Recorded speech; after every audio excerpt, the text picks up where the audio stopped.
Let's watch a little Brian Tyler Cohen. This is Trump. What's the name of Trump's church? Isn't it Trump Church? I mean, if Trump had a church, dude, it'd just be called Trump Church. Doesn't he just like, it was like Trump Steak, Trump Water, Trump Tower. Like, dude needs to hire a fucking marketing company, okay? He needs to come with better shit, dude. The question is, how has your faith grown since you decided in 2015 to run for president? And who has met? Oh, I bet you his faith has grown immensely over the last month or two. His ass is probably praying nightly right now, okay? He is probably like, it's like that when you drink too much alcohol, when you're laying on the couch at 2:30 in the morning and you have way too many shots of whiskey and you're saying to yourself, please God, just keep me alive, and I swear to God, I'll never drink again. That's what Trump's doing right now. Trump's like laying on his couch at 2 in the morning going, don't let them indict me. Please, sweet baby Jesus, I will become the biggest religious supporter of all time if you just keep me out of this indictment that I have gotten myself into. Entered you in your faith journey? Great question. It's such a great question. You know, I've seen so much heartache and turmoil. I was a developer and I did other things. Dude, Trump has kind of like a little baby mouth. I don't know if you guys know that or not. Like, he got a little baby mouth. Also, that skin is looking thick. The skin is thick right now. He is otherworldly. Okay, now look, I'm not big on conspiracy theories, guys. But, okay, he might actually be a serpent person. I'm going to throw it out there. Allegedly. Things, and you know, I had a wonderful life before all this stuff. I didn't know what a grand jury was. I didn't know what a subpoena. What is a subpoena? What? He didn't know what a subpoena. Okay, actually, I was gonna say, how could he not know what a subpoena was? I have a feeling Trump doesn't know what a lot of words mean. I had a wonderful life.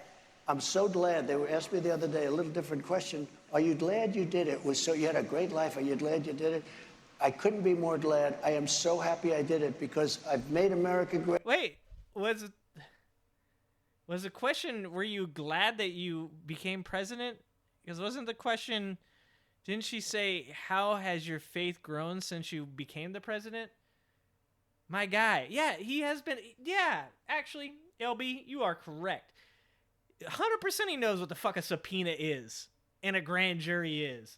Like, how? What? No. This man. Great, we can do it again. Right now, we are not a great country. We are not a great country. Yeah. Look at those white people. White old people. Holy shit. Oh my God. You could pause at a Trump rally at any point and you just see like the craziest fucking people, dude. It is actually kind of fun. It's like being at the state fair.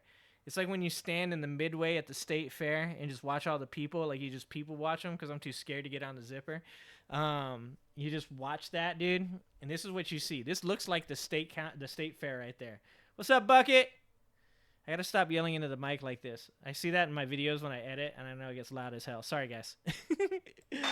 But I've gotten to know, because of this, evangelicals, I mean, I know so many people, and they feel so good about themselves and their family, and they base it on religion. Dude, okay, at least this lady kind of looks like she's kind of getting a little bit irritated. Like, I wonder if it's even going through her mind right now that he's not answering her question. I wonder if that matters at all to her. Or if he just, like, the fact that he just, like, randomly rambles about the weirdest shit, she's just like, yeah, this motherfucker is spitting right now. I had never had that kind of an experience where I got to know so many. And Franklin Graham and Paula White. I mean, I know so many people that are... Dude, Paula White is a nutcase, dude. If that is your representative of religion right there, I don't know what to say. So incredible. Religious people. And not just Christians, not just evangelicals.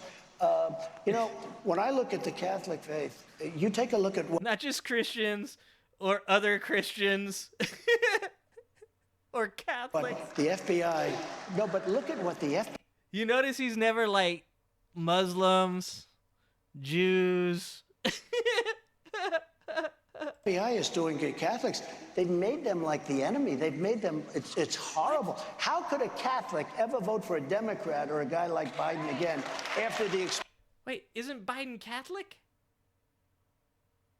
Yeah, I'm so confused. experience that they're going through? But You knew he had to mention the FBI. Oh, we paused it. Oh, we paused it. Look at that crowd.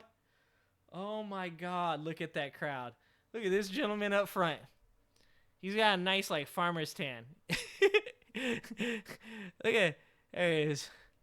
Oh, love. Oh yeah, there's definitely a lot of love at a Trump rally. Oh, so much love. You can cut the love with a knife. Uh-oh, Trump. We got some empty seats, bro. Oh, someone's getting fired on Fox News right now. They showed the empty seats, and what is this? She has a bedazzled shirt. You guys remember the bedazzler? Oh my God. Tell me that's not bedazzle work right there. That's some sequins right there. I bet she got some rhinestones on her jeans. I've met Oh, and those are some, look at that. Oh my God. Those are tassels.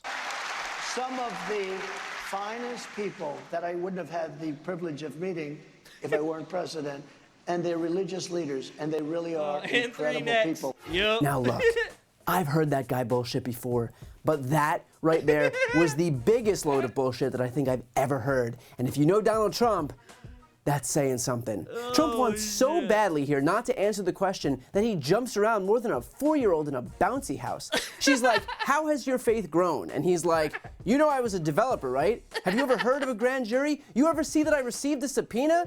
I could not read a book, stand in front of a lecture hall of 400 people, and still give a more convincing speech than Donald Trump pretending that he's religious. You gotta love too how he eventually just starts naming religious people that he knows. This is basically the Dude, and that was a softball, dude. Like, that's such a softball question. And this is why I say that Trump is like 100% not religious when people are like, he's a man of God. It's like, it's okay to support somebody that you like, but also accept that they have flaws and stuff, right? Like I like Joe Biden. I do think he's getting older, and I would like to see a younger person. But I do support him because I think he has been getting some stuff done, right? I do think that Hunter Biden's got some problems that need to be addressed.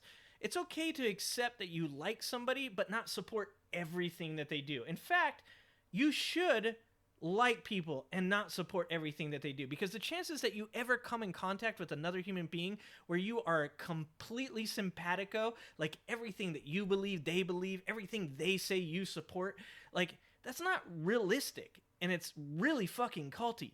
Like, all he had to do in that situation was go, yeah, I would have to say, since I became president, I want to thank God. I want to thank God for putting me in this position and making me the president of the United States.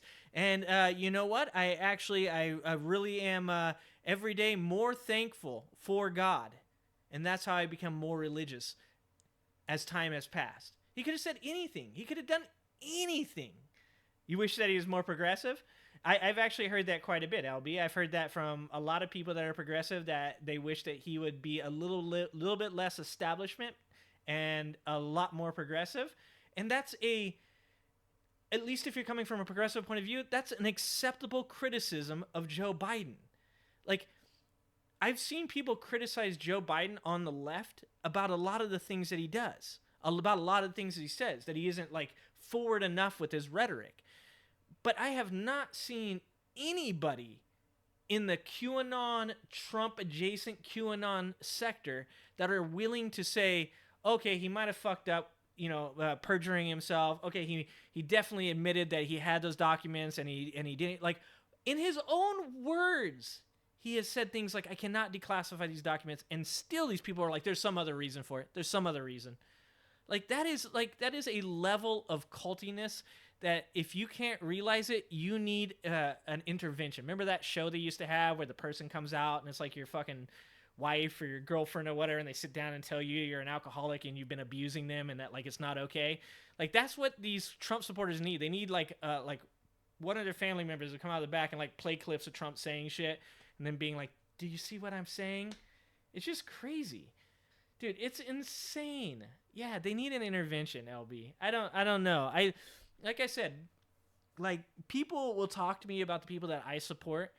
Like, I'll say something about Marianne Williamson. Oh, I would like to see Marianne Williamson get a chance to debate people and then people will go, well, do you believe in this that she thinks? Do you believe in this that she? And I'll think about it and I'll go, okay, well, actually, that's a good point. Maybe I do, maybe I don't, because I don't think that I 100% agree with any politician, but I also don't 100% agree with anybody. Like, not even my wife. Don't tell her I said that. Yeah, I like Marianne. I think that she has some, but that's what makes us special. And I mean human beings. I don't mean left. I don't mean right. I don't mean progressive. I don't mean fucking crazy conservatives or QAnon people. I mean human beings. What makes us special is that each of us has like a unique ability. All of us have intrinsic value. Every one of us is really good at something. Some of the things that we're really good at, probably not the most important things, but they all have their space, right? And what makes us great is that when we all come together and we all work with each other, we can use the things that we're good at, use the ideas that we have that are good with other people's ideas that are good, and we can form like a fucking political Voltron. We can like go out and really do good for the world, not just for America, but for the world. But instead, we have this weird like fantasy that there's going to be one human being that embodies every trait that we could possibly want. And that's just not really a thing. It isn't. I have, to be honest with you, I have a problem with not really looking towards leadership. That's why I'm in leadership, right? Like, that's why that's my job, is I choose to be the leader because I have a hard time finding leaders that I find to be people that I would follow. And when you look at somebody like Trump, he's obviously got flaws, and maybe he even has some things that he does that could be good, but with a bunch of yes men around him that just encourage him to keep doing the dumb shit that he does, you're never going to get to see the good shit he does because it's overwhelmingly fucking covered up by all the dumb shit that he does. A Christian equivalent of being asked to discuss the importance of diversity and you responding that you have black friends. And of course, the two names that Donald Trump lands on are Franklin Graham and Paula White. Just to give you an idea of who these people are, Franklin Graham is an outspoken Trump loyalist who attacked Barack Obama as a Muslim, supports conversion therapy, contested Pete Buttigieg's Christianity because of his sexual orientation, and defended Vladimir Putin's anti-gay law in Russia. Paula White is also a Trump loyalist who defended his policy on detaining immigrant children and offered the opening prayer at the rally preceding the insurrection at the Capitol on January 6th. Some real stand-up folks there. I'm sure Jesus would be proud. And by the way, this whole con isn't new. Trump has been bullshitting about his faith for years. Here he is back in 2015 before he even became... Yeah, I think he's about to make your point, LB. But, you know, I'm a redeemer, right? Like, I'm a person that believes in a path to redemption. I don't know if there's a path to redemption for Trump. but hold on. Hear me out. Don't everybody unsubscribe right now, okay? Do you think, and this is a serious question, do you think that even Trump could be redeemable if perhaps he had had the right people around him when he was younger? I'm gonna guess that he's what the rich like to call a victim of affluenza. Okay, he had the negative of being grown up or growing up rich. Okay, this is what the rich believe, affluenza, right? I think that if he could just have had the right people around him telling him about his bullshit, and I believe in that redemption value, right? But I also agree with everybody that's kind of like, well, we're well past that. I do agree with that as well. President. Okay. You mentioned the Bible. You've been talking That's about what I how it's heard, your LB. favorite His dad book, was a bastard, and you said, I think last night in Iowa, some people are surprised that you say that. I'm wondering what one or two of your most favored Bible verses are, and why. I wouldn't want to get into it because to me that's very personal. You know, when I talk about the Bible, it's very personal, so I don't want to get into verses. I don't want to get into... There's no verse that means a lot to you that you think about or cite? The Bible means a lot to me, but I don't want to get into specifics. Even to cite a verse that No. you Dude. Oh my God. This is like literally what I say when a conspiracy theorist comes on my channel and is like, hey, do you know about Joe Biden and the secret pedophile ring? And I'm like, bro, I don't know. No, I'm not going to comment on that because I literally don't know shit about it. But in my case, I actually don't know anything about it. In Trump's case, he also doesn't know anything about it. like? I don't want to do that. You're an Old Testament guy or a New Testament guy? Probably equal. I think it's just an incredible, the whole Bible is an incredible, I joke. Dude, once again, can't you just drop like a random fucking like a random Bible quote? We all, like, I'm not religious. I've been to a couple of churches, but I'm not religious, right? Like, I have a belief in a creator, but I'm 100% against institutional religion in the way that it's used, right? Like, couldn't you just say, like, do unto others? Couldn't you have just said, like, the golden rule? I'm a big fan of the golden rule. Do unto others. How about God helps those that help themselves? Big fan of God helps. That's a good Republican one right there, right? That's a great Republican one. God helps those that helps themselves. Pull yourself up by the bootstraps, poor people. God helps those that help themselves. What? I mean, how many others? Like, he who is without sin, throw the first stone. You could have went there. Dude, like, this is why when people are like, he's so smart, he's so good at this. Dude, that Bill Burr show was fucking amazing. That Bill Burr show, he goes, I bet some of you, we're in a very, very, very white community up here. He goes, I bet a bunch of you guys are Trump supporters, huh? And, you know, a couple people scream out or whatever, and woo, fuck yeah, you know, luckily it was like 10% of the crowd, thank God. And he goes, yeah, you guys fucking love him, don't you? You fucking love him. He's a smart businessman, isn't he? He's really fucking smart at business, right? That's why he fucking bankrupted a casino. He's like, the only business that you can't fail at, he bankrupted it. He's like, and he wrote 2 books while he was doing it, and you fuckers are just out there eating it up. And he's not wrong. That is like 100% of these people are. It's like, if you watch, is that also, hold on, that's a Wu-Tang symbol. I'm distracted. I have ADD. That's definitely a Wu-Tang symbol, though. What the fuck is there a Wu-Tang symbol? I mean, Wu-Tang ain't nothing to fuck with, but why do they have a Wu-Tang symbol on their fucking table? Very much so. They always hold up the Art of the Deal. I say my second favorite book of all time. But I just think the Bible is just something very special. Yeah. He's never read a book. I would put money on that. There's not a lot of things. I'm not a gambler. I don't play slot machines. I don't play dice. I don't play 21. I would gamble. I would put money on the fact that Donald Trump has never read a book in his entire life.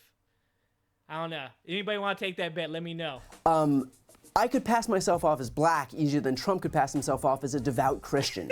And by the way, it's not just Trump. A bunch of these Republican politicians love to pander to the evangelical base of their party by putting on this whole religious song and dance. Here's Ron DeSantis, and, well, this is just next-level delusion. You know, I think, like, you know, could I have been there with Jesus' disciples? I mean, you know, these are people who, you know, Peter's just fishing one day, and all of a sudden, you know, this guy comes up to him, catches all the fish and says, you know, you're going to be fisher. I want you to be a fisher of men. Come with me. What? Wait, what? Dude, Ron DeSantis is a weird dude. I didn't know anything about Ron DeSantis until the whole president thing started. The presidential campaigning started, and obviously I had heard some stuff out of COVID, but you don't get to see him talk and stuff, right? Like, at least I didn't, because I don't really watch Fox News or media or CNN or anything like that. I don't even have cable. I mostly like go and like try and check shit out as much as I can on my own. He's a fucking strange dude. He is really weird. And so these guys all went out and they dedicated their life to spreading the gospel, and they all were killed for, you know, they tried to kill John. John ended up, you know, being able to survive, but I mean, the intent was. Were all the apostles killed? I'm not, like I said, I'm not a big religious person. Somebody's going to need to help me out there. Were the apostles all killed? I don't think they were all killed, right? To put him to death too. And, you know, to talk about what that was like. You know, talk about what their impressions are. You know, what did that, I look back at that and would love to have been able to be there with them. Yeah, Ron DeSantis, right up there among Jesus' disciples, sending migrants off to different cities where... Dude, New Age, Jesus' disciples, Ron DeSantis, Kanye West, or Ye. Dude, didn't Ye say that he would be an apostle too? Dude, that would be fucking hilarious. Somebody needs to make that happen. News outlets have camera crews ready under the pretense of lies about housing and employment for a 5-minute cable hit on Fox, just like Jesus would have done. And look, I'll be the first to admit that I'm pretty ignorant when it comes to religion, but I am sure that I can safely say that nothing about what Ron DeSantis or these Republican politicians are doing while pandering to the base in any way, on any planet, comports with the teachings of Christianity. We're talking about a party that has moved relentlessly and shamelessly to cut earned benefits and food stamps, all of which are employed overwhelmingly by the elderly, the poor, and the disabled. They've moved to prevent refugees from resettling in their states. They've moved to prevent workers from earning a living wage in deference to ultra-wealthy CEOs. I mean, you quite literally could not have a party more openly antithetical to the values of the Bible if you tried. And let's be clear, that scam artistry is finally becoming apparent enough that Democrats are pushing back. Here's Pete Buttigieg during a recent interview we had, assailing Republicans for using Christianity as a shield for policies that in no way actually comport with the stated values of that religion. You've been pretty outspoken about your faith, and you've pushed back against this idea that the right has a monopoly over religion in this country. Can you speak about how certain conservatives are weaponizing their religious beliefs? Dude, and that's true. That's actually, I didn't think about that, but it is almost like a monopoly of religion, right? Like the right is seen as being hyper religious, and then the left is like, I mean, I think there's only like one person on the entire, like, that's ever been elected that's an atheist, right? So almost everybody that's been elected is a theist. I didn't think about that. That's really crazy. But my boss was talking to me about this one time, and she was saying, she was talking about the American flag and how she's so upset that it's become this like right-wing symbolism. Like the American flag is only right-wing, and if you have an American flag, then you must be conservative. And it's like, fuck that. That's our flag too. It's like the American flag represents all people. It doesn't represent just one person. It represents everybody of every race. It represents everybody of every gender. It represents the rich, the poor. It represents all Americans. And the fact that it's like in some way like dominated now by one side of the aisle is absolutely like strange and ridiculous. And I'm not cool with that. I think that every Democrat should go out and buy like fucking 3 flags and put them outside their house. Now, don't do that dumb shit they do with putting them on their cars. Don't do that. I'm not down with that.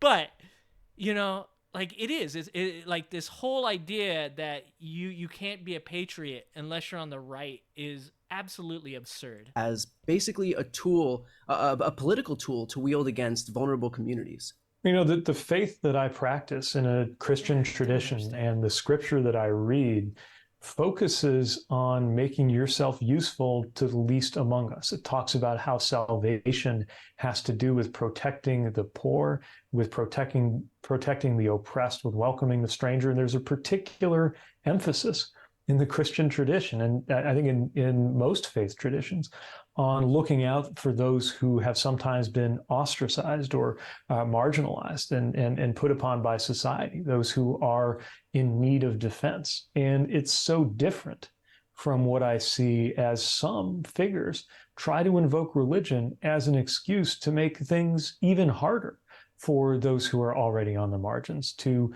afflict the afflicted. I don't recognize my faith in that. And even more importantly, none of us should be out imposing our interpretation of our religion on anybody else.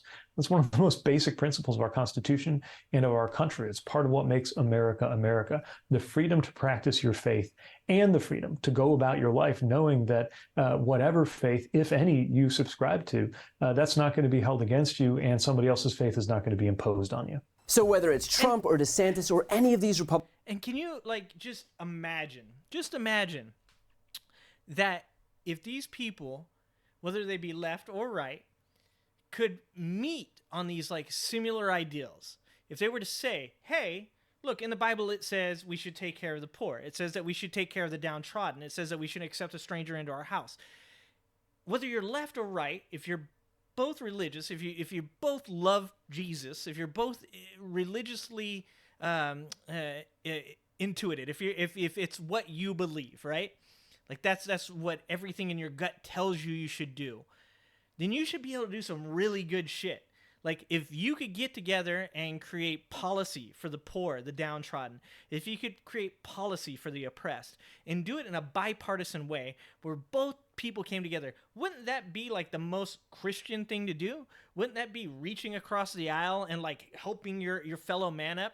I once said it when Kaepernick was kneeling, it was like one of these visual things for me because I love football, right? Where Americans were really, really upset that he was kneeling. And I said, why don't you try to help him up then? Why don't you try to help him up? Why don't you extend your hand to the dude that's kneeling because he feels like he's oppressed, because he feels like he has nothing in the world that he can do about the people that he loves being oppressed, being hurt, being taken advantage of, then why don't you just extend your hand and help him stand up, and then maybe he don't have to kneel? Like, why can't these people get together if they have such similar beliefs, and why can't they do something good with it? And I'm not just talking about Christians. I'm talking about Muslims. I'm talking about Catholics. I'm talking about Christians. I don't know if Jewish people's ideals actually link up. I don't know too much about Judaism, but every one of these like religions are like 85% the same. Why can't they come together and do something great for the world? Once again, it's not just about America. We're all human beings. We're all human, regardless of color, regardless of gender, regardless of wealth, regardless of age. We're all human beings. It's almost not good enough to do something just for America. These people, if they truly believe these things, should be trying to do something for the entire world. Republican politicians who hide behind Christianity while supporting policies that stand in stark contrast to the actual values of that religion, the phoniness is beyond clear. And let's be honest, if you oppose common sense laws that a vast majority of Americans support because, for example, you're owned by the gun lobby, then you forfeit your right to invoke your so-called religious beliefs in your speeches and tweets. If you vote to cut veterans' health care and education and Meals on Wheels for seniors, you are doing exactly the opposite of what your own faith preaches. I mean, why are we pretending that we don't know what Jesus himself stood for? He was an immigrant who said to help the poor, welcome strangers, and called hypocrites wolves in sheep's clothing. It's like Republicans looked at the Bible when drafting their party platform and decided that every single one of their positions would be the polar opposite of what that book said. And look, I want to be clear that this is in no way an attack on Christianity, but it is an attack on people who use Christianity as a shield to spread bigotry and intolerance and harm onto people. And that is why I hate institutionalized religion. It's not because of the people. Like, I believe that people need, like, a way to reach out. Like, obviously, it's really good for inmates. It's really good for, you know, a community. And it's really good. Like, the church does a lot of things like feeding the poor and stuff like that. Like, I totally believe in those portions of institutionalized religion. What I hate about religion is that it is constantly used as the device of control, that it's constantly used to make people do things that are against their own self-interest and those of the people that, the self-interest of those that they support. That is my main problem with institutionalized religion. People who don't share the same views as they do. Or as the Bible says, beware of false prophets who come to you in sheep's clothing, but inwardly are ravenous wolves. Before you go, I need some help. That right there, my friends. He ain't wrong. Wow. Thanks a lot for watching my video. If you liked it, hit that like and subscribe. If you'd like to join the Ginger Army and help support me for only $3 a month, you get to support a soulless ginger. You also get access to the Tantrum Trump and Prison Trump emojis. And don't forget to join me every Wednesday at 6 p.m. Pacific for a live stream with yours truly. Thanks a lot, guys. Love you. Appreciate you. Stay safe out there.